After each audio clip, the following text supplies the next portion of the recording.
We should have a spot on our show where we're drinking the slime or drinking our drink, and if you say I don't know, I don't know. I'm like, that just cost $4, and you ruined my couch.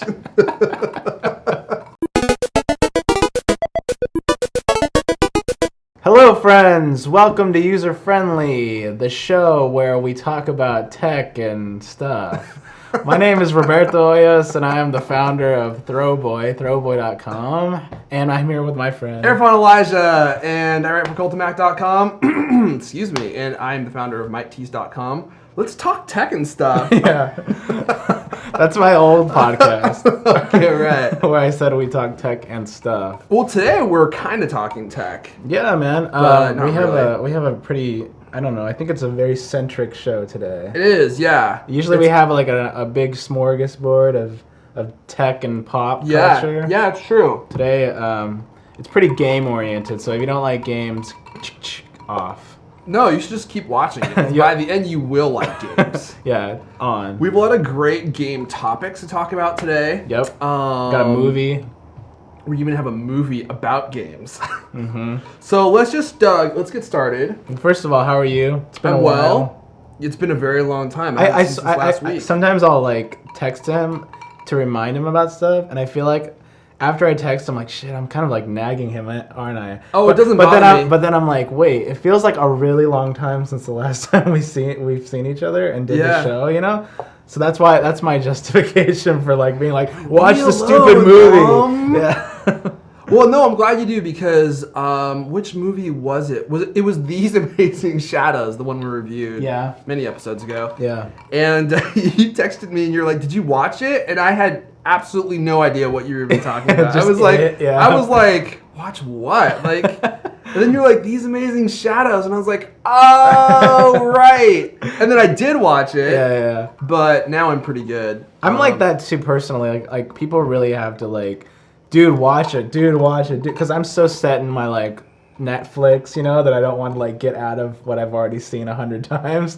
Like now I'll just watch an episode of South Park that I've seen 60 times. And I do the same thing, actually, yes, because that way I can work while I watch it and I don't have to worry that I'm missing something. And I feel like sometimes I just can be such a space cadet. I mean, I was going to my parents' house the other day and I was supposed to take these bowls that were on our kitchen table. And I think that's making a lot of noise. Look at the it is. Well, I'm not holding a bell. Yeah, it's my cowbell. Jeez. But anyway, you're out of your parents' house. I was going to my parents' house, and I'm like, don't forget the bowls, don't forget the bowls, don't forget the bowls, don't forget the bowls. And I'm like, well, let's go. And I leave. Yeah. And I'm halfway there, and I'm like, I forgot the bowls.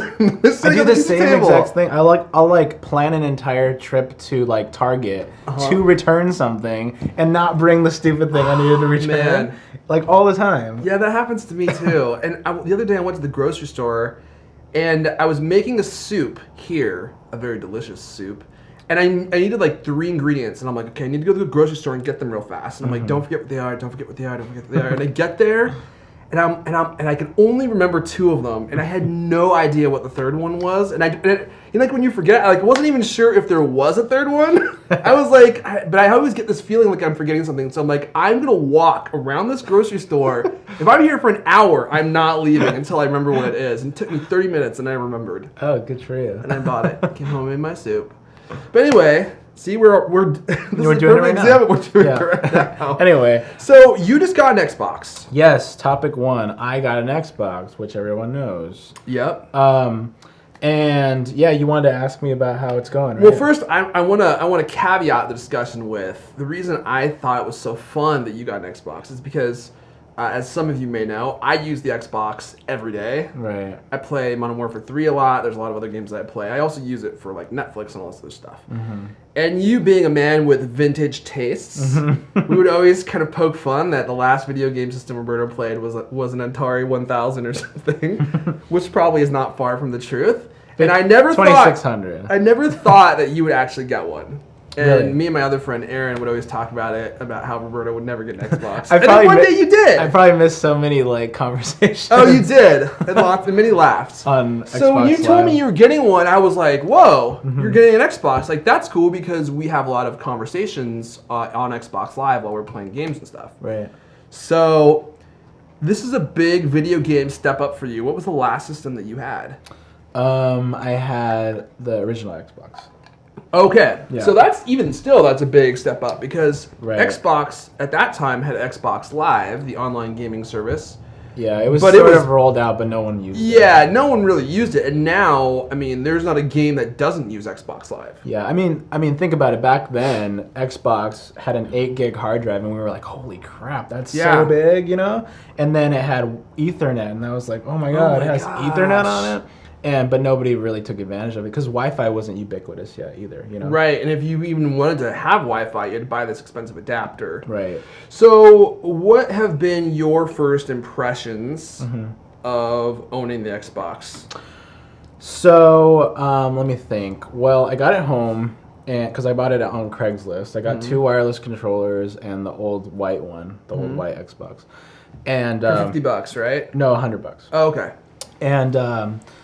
And I was just impressed. It was just like, it was very easy to just like get in and set it up, and the interface was pretty like made a lot of sense. It was really clean, and I was like, wow, they did a really good job with this because like I said, I never like sat down and played on my own system, which is a big difference from walking in to your friends and him going, here, press this, press this, press Right. this. Okay, then now you're into the game, you know? Right. So I could explore the interface a little bit, and then I had to learn a few things like how to like reset everything because it was set to some other guy's like stuff. Oh, he didn't. Like Oh, wow. he did sort of a reset, but like his parental passwords were still there, so I had to figure out how to change that. And then I could watch Netflix and YouTube and stuff. And so I was like, wow, it's totally like replacing that little box that I showed you a few weeks Right. back. Except for like very few things where it won't play certain file formats when I want to. Yeah, stream it's it. very Microsoft centric. But then the wireless controller was funny because I was like, wow, this is so cool. You can like turn it on with this, like, because I didn't even know you could do stuff like that. Yeah, right. And then I was totally like taking the controller and like moving and having to go like that because I'm like so used to a cord. Yeah, right. So I'm like, oh yeah. So this is your first system with a wireless controller. Yeah. Gotcha. So that was like interesting. I was laughing at myself. I was like, God, I'm so like old school to think that there's still a wire there that I have to like move over my stuff, you know? And so now I'm totally accustomed to it. Now I'm just like, you know, I'll sit down for a little while, play some Xbox, whatever. You've been watching a lot of Netflix too. I've been watching noticed. Netflix on there. Isn't it funny how when one of us signs on, like we can see what the other person's doing? Yeah. Well, to a certain extent, but like whenever you sign on, I'm like, oh, he's watching Netflix. Yeah, and then I got Xbox Live shortly after because I have an Xbox that doesn't have a wireless anything. It doesn't have Wi-Fi. It just has Ethernet. And I was like contemplating, like, okay, how am I gonna put this on my wireless, or what am I gonna do? And then finally, I'm like, okay, you have a fucking Airport Express. Sit down until you make that shit work, because I know that you can plug in an Airport Express. It can pick up your wireless, and you can Ethernet hardwire that into the back of the Xbox. Right. So you just have to extend the network. Yeah. So I watched a bunch of YouTube videos and figured out how to do it. But isn't that same box what you're using to get Ethernet in your place? I have 3 of them. I have 3 of those Airport Expresses. Oh, you do. So I was using one for printing and one for actually getting internet in my place, and then one for music. Oh man, well I could have told you how to do it if I had known that. I thought you just had one, No, and no. I was like, oh, you're already using your Ethernet. Like you can't do that. I've acquired so many of those things. Like I got one from like my parents; they didn't need it anymore. I got one, I think, at Apple for like really cheap when it was on like refresh, and then I got one from. I was at a Goodwill, and there was a old Apple keyboard plugged into it. Like they thought it was the power for it. So I my bought this gosh. old Apple keyboard for like $6 and got this like $99, router with it. It does look like a power brick. Yeah. So and then had it plugged in via USB. Yeah. So I got so many of these That's like too funny. random gadgets that way. Well, actually, just those. But anyway, so yeah, then I had it on wireless, and wow, just getting on Xbox Live, being able to like communicate with you guys was really cool. It's incredible, isn't it? Yeah, it's just really fun. Like I like it a lot. I'm still not like a gamer per se that's gonna sit there for hours. I'll pick up and play, maybe an hour, and then be like, okay, I gotta go do some other stuff or whatever. But I found out that it's not a relaxing thing. It's not like I'm going to sit down and just have a fun time. I'm going to get pissed and then turn it off. Yeah. Welcome to the rage quit, as we call it. But I mean, I've experienced that my whole life. I mean, my old Nintendo controllers have bite marks on them. So, but no, I've been liking it a lot. And I think I told you one of the main reasons that pushed me over was not only getting a new TV that could actually support it, was seeing the YouTube videos for the new Mortal Kombat. Right. So, yeah.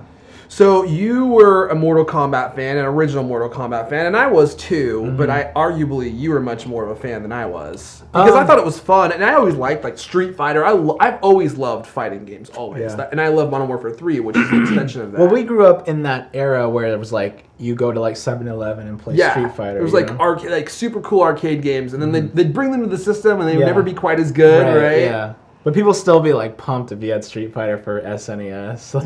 Like those were because you could play those games with your friends against each other. And I think there were a few games out there that were that interactive with your friends. At least I can't recall any. So you brought the game over last week. Wasn't it last week? Oh, I did, yeah. Wow, that's crazy. It's only feels been like a long since that. time, yeah. So I was kind of like making fun of Roberto a little bit. I was like, "Oh, you bought the Xbox to play Mortal Kombat?" Like I thought that was really funny. Yeah. And then you brought it over, and I was like, "This game's awesome!" Yeah. Like, I was actually really shocked because I mean, like I said, I was a Mortal Kombat fan, but the new Mortal Kombat, it's not new. It's not brand new. It's about a year old. Yeah, it's a year old, but I mean, it's new to me, and it's new to this franchise. Right. And it's great. The characters are all really good. The game is really deep. They have a story mode that's fun. They have multiplayer modes that are fun. They have really good training modes too. Great training modes. Yeah. And there's like this dynamic where you can like buy stuff in the game, right? Right. They've had that for a few games back. It's called the Crypt. So when you beat people, you get points, and then you can go into the Crypt, which is like a graveyard, and you can buy like extra suits or like extra fatalities and unlock characters and stuff like that. They've had that for a little while on the old versions on the Xbox, but they really like threw out the playbook with this one, and they made it more like a fan, like love letter to the fans type of game, because they brought back like all the characters that people know, obviously like way better 3D, and they took away the whole like moving around people to like fight, because they had like a 3D space for that was kind of like time. the Tekken style, yeah, right? Yeah. And then now it's just back and forth, which actually makes it like really fun, because it's not you don't have to worry about like these like side steps and all this kind of stuff. And they took away like the run button, because they added that where you could like run up. And it was kind of like, and they added weapons for a little while, so they kind of got away from a lot of things. And now they like redid all of the old levels to have 3D elements, like the pit where you can like punch people off and they fall on the spikes. Yeah. And like the old forest level, and like the level from number 2 that has like the acid pool, so you can like I didn't even know this. I mean, all of those old things are like back in it. So like people like you and me are gonna be like, oh, I remember that, but this is like 3D of that, Gotcha. But they did it really, really well. And even some stuff, like if you're an old Mortal Kombat fan, like even the what do you call it? Like the movies, like have sort of like a feel, because like they kind of take the storyline of some of the movies and stuff. And I was really impressed. I mean, the gore on it is like crazy. It is, yeah. Especially with your like your breaking. I don't even know what those things are called. Like the breaking, the power moves. Oh, the X-ray moves. The X-ray moves. Talk about that. So they're like you have like this little bar that I don't totally understand yet, because I only got the game a week ago. I ordered it for $20. Yeah. After you suggested it, got it a couple days later from Amazon. $20 for this game. Amazing price. But so there's this bar that gets charged up as you get hit. Right. And you can use this bar to like power up your regular moves, I think. Yeah. But if you let it get all the way charged, you can do this special like power combo move where when you attack the person, it goes into like this X-ray mode. And it shows you like breaking their skull and like cracking their ribs. Yeah. And then there's one where like I think it's Scorpion. No, it's Sub-Zero. Oh yeah. He like freezes you, and then he reaches in and like grabs one of your organs and like destroys it with his hand. I'm like, dude, it's awesome. And I'm like, then after that happens, your liver's exploded. You just go on fighting like everything's cool. I'm like, oh yeah, don't worry about your liver. You know what? And the fatalities are crazy. Like there's one, I don't have it unlocked yet, but you know, what's his name? Kun Lao with the hat. There's one where he throws his hat into the ground and it spins like a buzzsaw, and then he grabs both your legs and buzzes you through and then holds you up like two pieces of yourself. And I'm like, to me, this reminds me of when we were little and being like, wouldn't it be crazy if this could happen? Right. If he could cut his head off and blah, blah, blah. Or if he could like take a buzzsaw and split him in half. Like it totally reminds me of like what we fantasized like when we were just, you know, fanboys of like whatever genre or whatever thing. Because any game you think of back when you were little, you're like, wouldn't it be cool if Mario could do this or whatever, right? And I'm like, dude, it makes perfect sense because the people that are developers now on these games are like our age. Yeah, that's you know? true. Like they grew up with it. And so they're the ones that can actually make these things real. and it's really fun. Like it's definitely a mature game, you know. I can't imagine anyone will let their kids play this. Yeah. It is. I mean, it's gory and it's bloody and it's extremely violent. It's probably one of the most violent games. It's I've like played. a horror movie. It's like a horror movie, and the finishing moves especially are like tremendously, you know, graphic. So should we play some of it? Yeah. You want to play some? Yeah. All right, here we go. Here we go. Your go-to guy. Scorpion. I don't really know what this does, but I don't know what that does either. there's like codes you can figure out how to do, like, and it'll change something in the game. One time the announcer wasn't there anymore. Oh.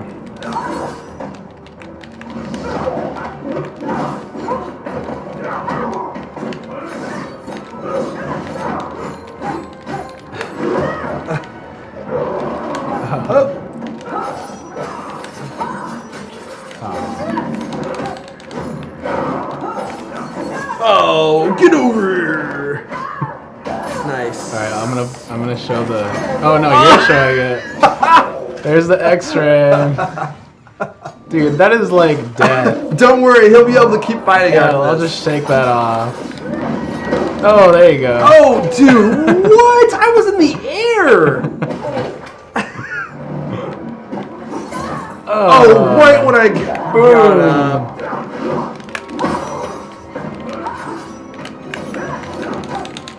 Oh, what the hell? Damn it! I didn't always do that. That's cheating. I didn't even mean to do that. Ah, shit. Cheap. So cheap. Alright. Oh, what?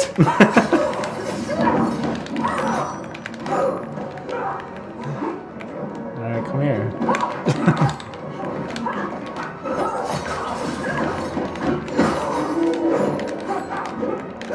Oh, the moment I unblock, you do that. Oh my gosh!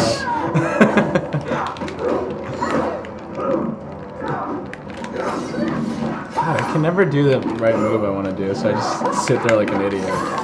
Dude, I cannot block that thing! Oh, fuck off! I did it too! Oh, well, at least you got more power than me. Dude, I swear, it will not let me block that. That's gonna totally kill me. Alright, tiebreaker, tiebreaker match, here we go. Here we go.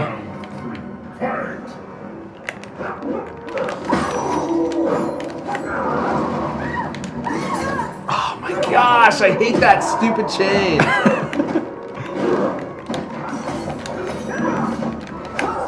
Oh, come on. Do your fucking teleport, you bitch.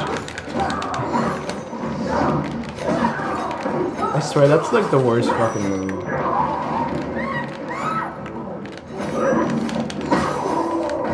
Here we go! Boom! What? Alright, screw this.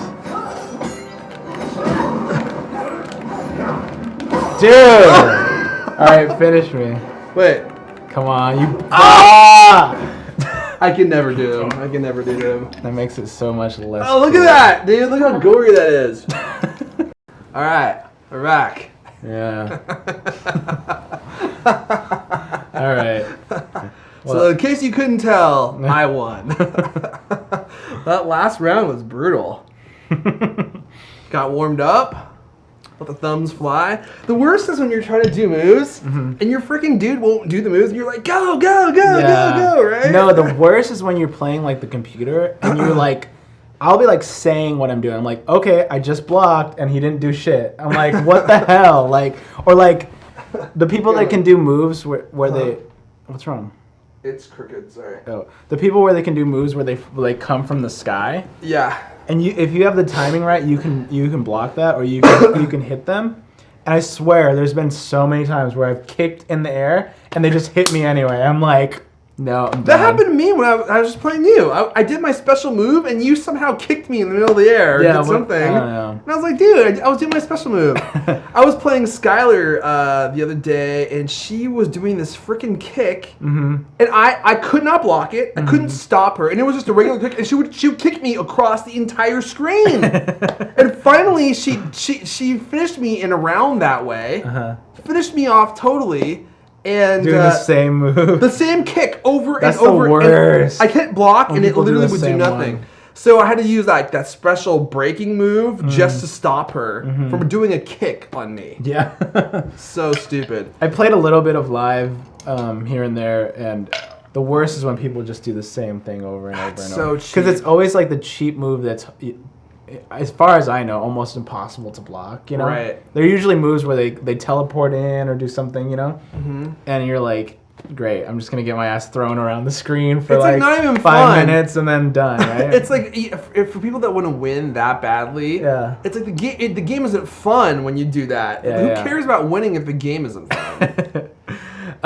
Anyway. But anyway, you've been enjoying it? I've been enjoying it a lot, and it's been a nice break from Mortal Kombat 3, which has such bad lag comp now that I can hardly play it. So. Mortal Kombat 3? Modern Warfare. Modern Warfare 3, sorry, yeah. Modern Warfare 3. I'm like- taking a break from that game. Yeah, I haven't played that game in a really long time. Yeah, well, you know, I'm more vintage than you, so I played a lot. But let's move on, because we want to talk about the indie game. Well, I should say indie game, the movie. Right, yeah. So It's kind of like Spaceballs, the merchandise. So yeah, when I got my Xbox, like a few days later, my friend John sent me this download link to a movie called Indie Game, the movie. And he's like, here, it's supposed to be really good. And I was like, okay, I'll check it out. I didn't really know what to expect or anything. And the movie is about people that, independent game developers that develop games for platforms like Xbox Arcade and other platforms similar to that, but they don't talk about those. They just talk about Xbox Live or Xbox Arcade, I should say. And it follows around the teams that are developing the games Super Meat Boy, Fez, Braid, and a few other games.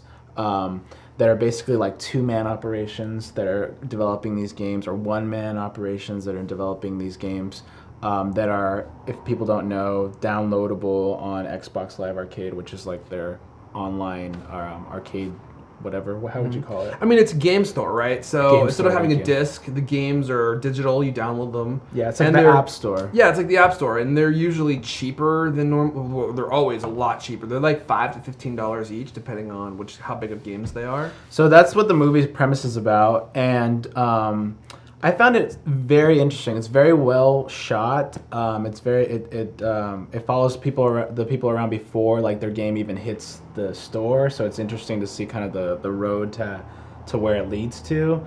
And I had no idea about this like whole people developing games and then people developing games like that are like 2D side scrollers and stuff. I had no idea because when you hear about Xbox, if you're outside of the Xbox like live thing, all you hear about is like Modern Warfare 3 with these huge billboards everywhere Right. and like Portal and all these crazy 3D first-person shooters. But I did not know that there was this whole subculture of people developing these like more simple games for the Xbox. A lot of them are like 8-bit looking and stuff like that. I had no idea. And there's a about lot that. of different games. And the whole independent community where it's like the App Store, people can develop games and make a living off their games on the App Store, or sorry, on the Xbox Live Arcade Store.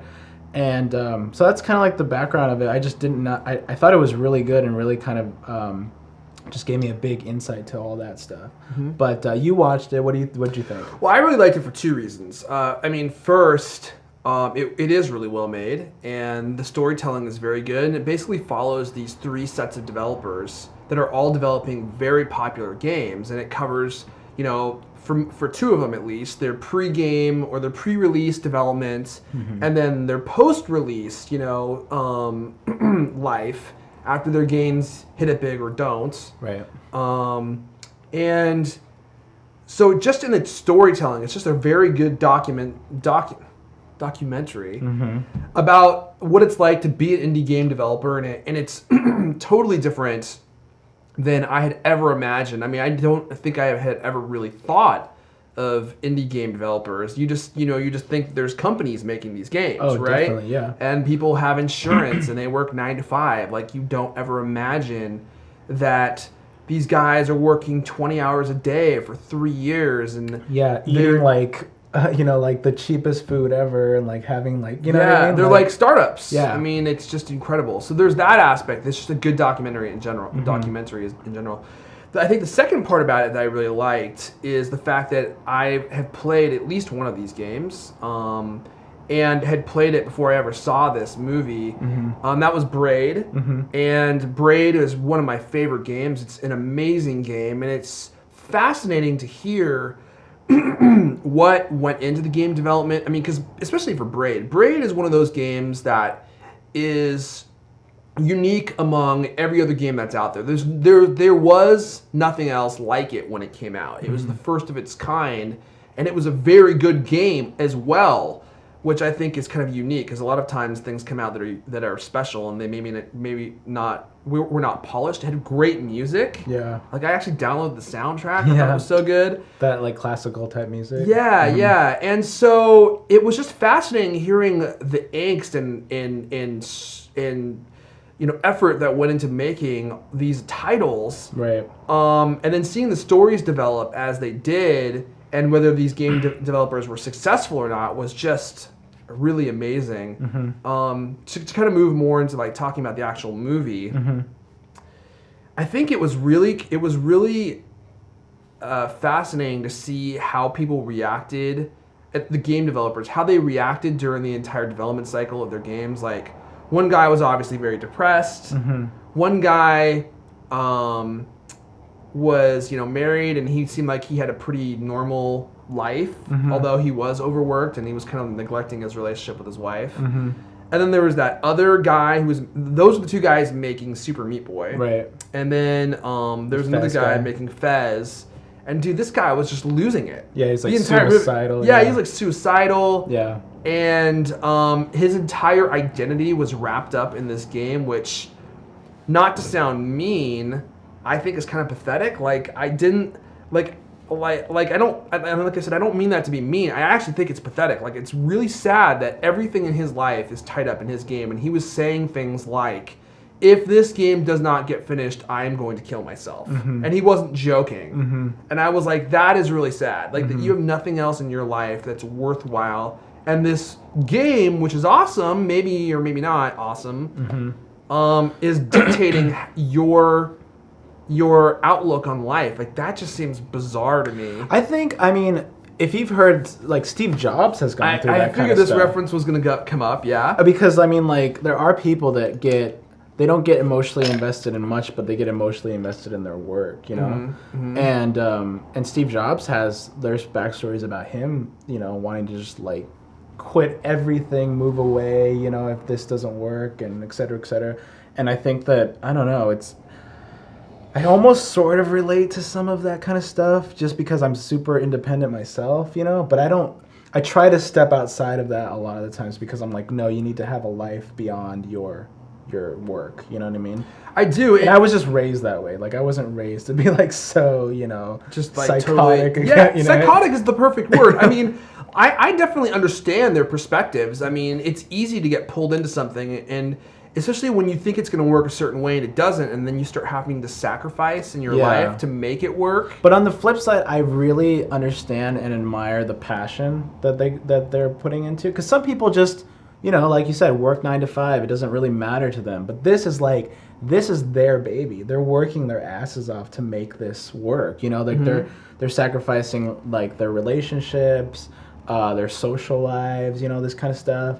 The stuff that normal people just take for granted. They're making their whole life around like doing something awesome, And that's really like the early Macintosh team. That's arguably like still some of the Apple team, like where they're pushing themselves to create something great in this world, And I think that's really cool. I think it's cool, but I think it's important to note that in itself is not the goal. Like the goal is to put out a good product. And this guy, I'm talking specifically about the Super Meat Boy team. The one guy was the guy who kind of designed like the aesthetic of the game, was married, and he seemed somewhat normal. And then there was the developer guy. In every shot, he is melodramatic. He is depressed. He's like, I don't have any money. I've given up sleeping. I've given up eating. I've given up talking to my friends. The only people I talk to are my family. I mean, he gave up everything. He was a shell of a man by the time the game was released. And even when it was released, he wasn't happy. Yeah. Because he had disintegrated into and atrophied into this like concentration camp survivor. Have you ever gotten into a project that deep where even when it gets really successful, you're just like, yes, I have. That's and I cool. think so. I've done that too, And it's a fail, right? Because like you have let yourself go to the extent that even when you get the success that you have, fixated upon, right, it doesn't make you happy. He got even more depressed. Yeah. And he eventually came out of it, I think. Yeah. When the sales, finally started to roll in, and he was like, "Oh wow, our game's going to be somewhat of a success." It's hard though, dude. Like, I mean, the Braid guy, how he took a lot of those comments and blog comments personally. Like, I've been there, man. Like, I've been there. Like I release stuff into the world like that, gets really good and then gets really bad, like flack for it, and I'm like. Had to sit there like, man, fuck you, like you don't understand this, that's why like you don't do anything, you just write about shit, so screw you, like you wouldn't have a job if it weren't for creative people like me, that's what pisses me off about pundits and stuff like that. I'm like, fuck you, like you didn't do anything, all you're doing is it's easy to be rating other right? people's shit, you know? I totally agree, and I think, and I've definitely been through that too, especially with writing for Cult of Mac and doing stuff with Cultcast. It's like the internet can be mean. Yeah. I mean, really mean. When they have nothing invested in what you've done, they don't realize how difficult. Yeah, they woke up one day and something was there, and they're like, they're spit off some stuff off the top of their head of what they think about it, but they don't know what went into it. And and for better or for worse, I mean, that's the way things work, right? I mean, you're putting out a product in the world, and if it's not good, people are going to tell you it's not good. But then again, even if it is good. And this is kind of something I've really learned, just putting stuff out there, is like, there are always going to be people that hate what you do. Yeah, true. No matter what. No matter how good it is. I mean, even look how divisive Steve Jobs was. Yeah, exactly. I mean, people either love him or they hate him. Yeah. Like, I rarely meet people who are on the fence about Steve Jobs. They always have an opinion one way, right? Yeah, it's true. And he did a lot of great stuff. And so when you put yourself out there, it's like you got to be prepared to hear from both sides, but mostly from the side that hates you, because they're the most passionate. Usually, they're watching right now. Yeah, right. So, let's talk about that game Fez. Have you been playing it at all? I downloaded the demo and I played it just a little bit, but then I watched Skylar play it a little bit. Okay. Out of all the games that I saw, that's arguably the one that I was most excited about, even though the guy who's developing it, he was having a nervous breakdown like throughout the entire show, like making this game, because it was delayed and it was delayed and it was delayed, and it was getting all this press when he first did a demo of it, but then it didn't get released until like 4 years later. Yeah. And he was losing his gourd, I think. This is kind of an aside. I always sort of like wished I could be that like focused, like like you see like guitar players, like famous guitar players, where that's their whole fucking world is like their guitar. They can focus in on that. They're not distracted by other stuff, and that's how he reminded me of that kind of person where they can just like put monomaniacal, right? Yeah. And I've often kind of been like, wow, I wonder what it'd be like, or it might be kind of cool to be like super fucking good at one thing because that's all you care about. But then again, it kind of like has a toll on the rest of your life. I agree. You know? I think it would be awesome too, and I think in a lot of instances, the best people who are the best at what they do, like they're known for that's what they do because they're like, really good. Yeah, they're really good at it because that's all they do. Right. But yeah, there are definitely costs. To that. Oh yeah. But anyway, especially when you're developing a game and it's like you're doing it with code and you're all by yourself and you're low on money and it's just insane. But then you've been playing Super Meat Boy. So just to clarify, there were 3 games really talked about in the documentary. That's Super Meat Boy, Braid, and Fez. Right. And these guys are basically trying to win the lottery, right? I mean, they're all getting pressed for these games that are about to come out. They have a specific release date that they have to hit. Right. So they're like pushing themselves to hit that. And if they do good, they make millions and millions and millions of dollars. They get the front page of Xbox Arcade and everybody sees it. And it's crazy to go through all that work and then sacrifice so much. And then I can only imagine, like, if your game would just kind of was like a dud. Yeah. Like, you'd be like, oh my gosh, what do I do now? Right. So, Super Meat Boy is finally out. Yep. And you've actually been playing it, right? Yeah, the movie really made me want to play it. And I got it about a week or 2 ago. And boy, is that game fun. It's really fun. And it's really, like, addicting. And it's a side scroller, sort of like a Mario type of game, but the controls are like super accurate. So it's like if you screw up, it's like your fault that you screwed up, you know. And you basically it's like a platformer, so you basically have to get to the end of the level and save your girlfriend. So it's a very simple premise. Interesting art style. It's sort of 8-bit-ish looking.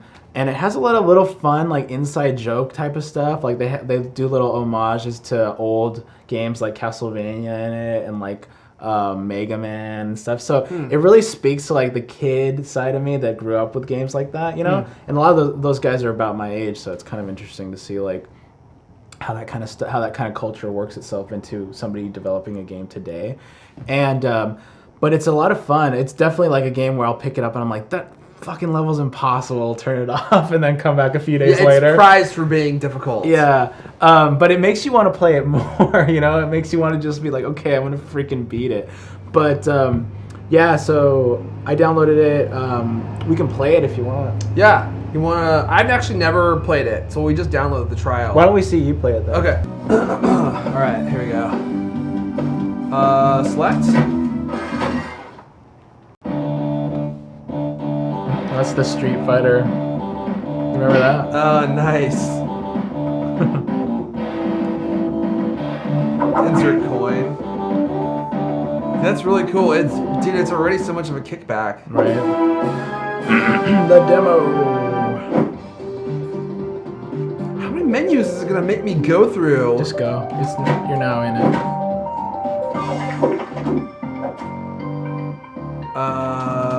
Okay. So you're that little guy, that's Meat Boy. He's a boy with no skin, made of meat. Ew, his blood just keeps going everywhere. Yeah. Oh, dude, yeah. Okay.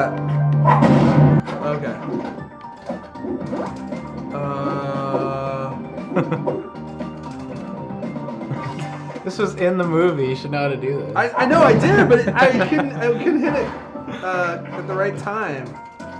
Does it just keep showing me the replay? Oh no, you can just hit it. Okay. It's cool when you die a bunch because it shows you a replay of every guy that died. Oh, okay. Well, I didn't know that happened. You have to jump up the wall. Oh. This game is interesting because it like kind of teaches you along the way how to play it. Right. You know, like you're learning now. Oh, you can jump up a wall. You know, and it doesn't really tell you exactly how to do it. Oh, that's a warp zone. Oh my gosh! It's kind of hard to control. Once you get it, though, you get like really good at it. It's just your little dude has so much inertia. Yeah. So or I should say momentum. Like once he gets not gonna going. Come back. Oh, it's not? No. Oh, okay. Once you get going, it's really hard to actually stop your guy. Yeah. This is the replay? Yeah. Okay. So then a lot of the levels have these saws, which end up being like the bane of your existence. Right. Those look like they were really difficult. Yeah. Okay. But they start out kind of like being there, Whoa. but oh, there you go. Yeah. And it's totally, you get hit once, you're dead. So there you go. Jeez. No what? Oh. Oh. And they this game seems like it would make your freaking knuckles hurt so bad. My hands have gotten tense from playing this. Dude, how am I gonna do this? But it reminds me of like Mega Man or one of those games, you know, where you really have to like do. I don't know. I think it's actually kind of harder than those games. Oh man, yeah. It makes you work for it, but once you do it, it's like it's fun. My thumb already hurts. What the hell is that? Well, that stuff will kill you. Oh, okay. Dude.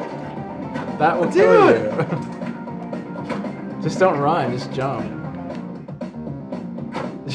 Oh my gosh. Oh my gosh. Hey, cool. You want to shirt? Oh no, you don't get anything because you don't have the game. I'm glad it interrupted my gameplay experience to... Is that little... It's a bandage. I think that's just like an extra point. Come on, Irfan, you gonna do it or what? Dude, I'm trying. It's hard. Oh my gosh, that's a freaking... You're almost there. You just go down that way instead. Oh, there you go. Oh, oh, you're gonna land on that thing. Okay. Oh, okay. I was like, wait, that just seems like a death jump. No, I got this. Oh. See, the thing is, it's just totally trial and error. Gosh. You keep doing it, keep doing it. You're and gonna die. And then you're like, okay, I know exactly how to do it now. It's not gonna fuck me now. Oh, I almost had it. You have it. to go that way and then that way. So you have to stop on that last one, jump to there, and then jump down, I think. I don't... Like, stop. Oh. Okay. And use the wall on the other side to get down. You can skip this level. Screw you. Come on, everyone, you can do it. It's not letting me do anything. Really? Oh, there we go. How many times have I died, do you think, already? Probably like 20. Oh, jeez. Make that 22. You die so fast in this Everyone game. looking at you is like, psh, I can beat that easy. Dude, that is so narrow. Maybe you're doing it totally wrong. Okay, here's what I would do. I wouldn't do it your way. Oh, there. Okay, stop. Jump there, then back. Oh! Oh! I almost had it. See, this part of the game taught me to be like slower with it. I think you need to go higher. So you think I need to run over that wall? I think you need to go higher up on that wall and get down there. Then jump. No, jump. I couldn't jump off that wall. That's bad advice. Fine, do it your way.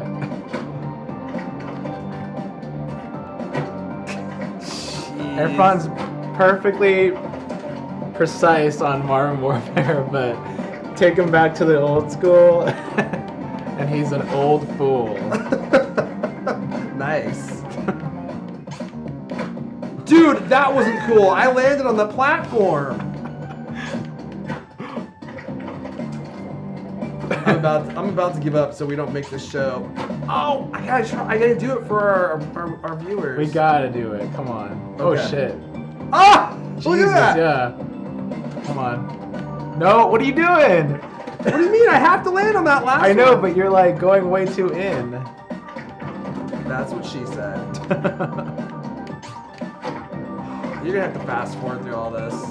Probably will. And then 20 minutes later, he did it. Okay, so you think I gotta... Yeah. Oh, I thought that was a platform! No. I thought that was a platform! That's why you thought you could just jump Yes, in there? yes! I was like, I just have to land on that thing. Alright, let me try. You think I should go this way? Yeah, go against the wall. Like, Okay. go in, go down, jump there, Oh my jump, gosh. and then get freaking... and jump into the wall. That's kind of harder. Yeah, this actually is harder. It's easier just to fall. I'm watching, so it looks easy, but Yeah, how long did it take you to beat this level? I don't remember. This is like a very early stage level, though. This is like one of the hardest. I mean, this game just started. Yeah, but it's the demo. It's skipping you around. Oh, it is? Yeah. Oh, I was like, what the hell, No. dude? This just went from a 1 to like a 10. I'm about to give up. Come on. You want me to beat it? Okay, yeah, here, let me dry it off. There you go. Now I'm not gonna beat it, watch. And you're gonna be like, dude, You're an old fool. What happened to me? Oh, what?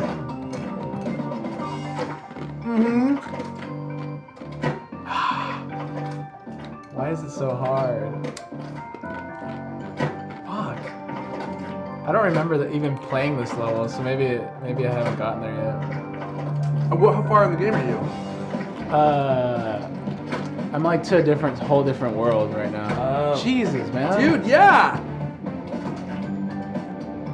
There you go. Oh. Maybe we'll just stop the game. Oh, fuck! Wait, are you stopping it? No, I'm putting it on you. Alright, we'll be commentary. Oh my god. I feel like I'm a little bit jittery from all the coffee I had, too. Oh, this is too funny. Oh, Alright, there we go. Oh, come on! It's like you die 10 times and then you land where you need to go. Yeah. And then you miss it and you die, so you gotta start all over again. Then you die 10 times. Nice. There it is! Yeah! Okay, now watch this. It will show you every single time that we died. Oh wow, that's really cool. Is that cool? All the close calls. Alright. That actually really is cool. That's how many Meat Boys it took you to do it? Yep. Wow. What'd you think? That was fun. It was. It's funny. Like watching the documentary, there was a reaction video that they played, and there was a guy's reaction to playing it. Yeah, and they're all screaming at the They're screen. screaming and stuff, but like the little moments of joy, they did a really really good job at adding lots of little nostalgic moments, like you said, like the way the video game feels, the music, the way it plays, the way the menus are. Yeah. It feels like one of those platforming games from the 90s. Right. And it's, I mean, it's really difficult. And that little guy gets so much momentum. Like, you have to be precise in every movement you do, but it's not easy to be precise. Yeah. Because, like, if you let let the stick go, like in a normal game, your guy would just stop. This game, like, his momentum carries him forward until he stops. So it's really fun. I might buy it. It's 1,200 points, though. Mm-hmm. So supporting an indie game developer. It is. We are supporting an indie game developer. I don't want to talk too much about how well they already did. Yeah. Because I don't want to spoil the movie in case you guys see it, which I definitely would recommend that you watch it. Indie Game the movie. Yeah, Indie Game the movie. It's a pretty long documentary. It's like 2 hours long, I think. Yeah, probably like 90 minutes or something like that. I think it's even longer than Really? that. Very well actually, done. I think it's an hour and 45 minutes. Yeah, I liked it a lot. I've been recommending it a lot. Yeah, so. it is really good. If you like documentaries, I would check it out. And I think the biggest thing about it is like hearing the angst and all the emotional trauma these guys went through making these games. It makes me appreciate the games that much more. Mm-hmm. Like just getting to know the guys who made it a little bit and seeing what they went through to create these games. A, makes me want to play them, and B, it makes me just enjoy them that much more because I'm wow, I know how much blood, sweat, and tears went into this. And that's like a lot of stuff, dude. Like I've been high on that whole like sharing your experiences makes people love the thing that you're doing that much more. Yeah, it's very true. We've talked about that when we go to conventions and stuff. Like, sure, your T-shirt is just a T-shirt, but then until you tell them about what went into it, then they're like, "Oh, really? That's really cool." And they know the story behind it. That's 100% true. Yeah. And we could do a whole episode on just being authentic. Oh yeah, totally. Especially in today's day and age, because it really can take you far, I think.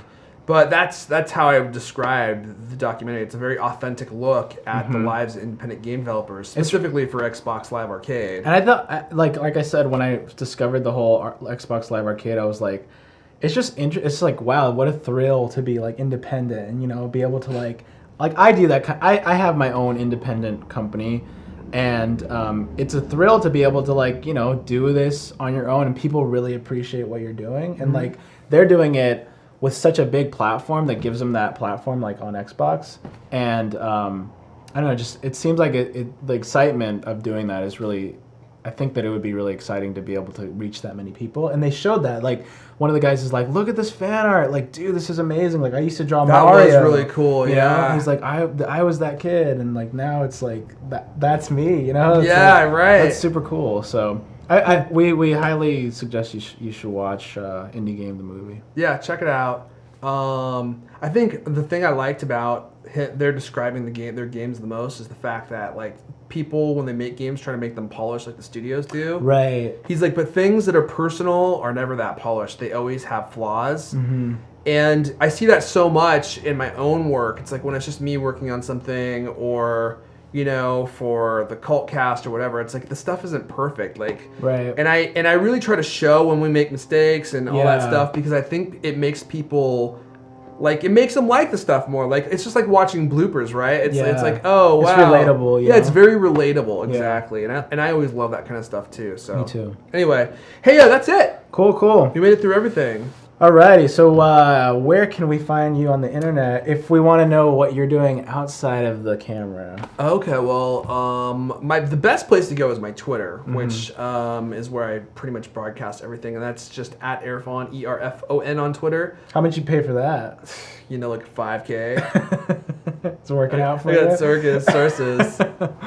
All my followers I've paid for have been so great.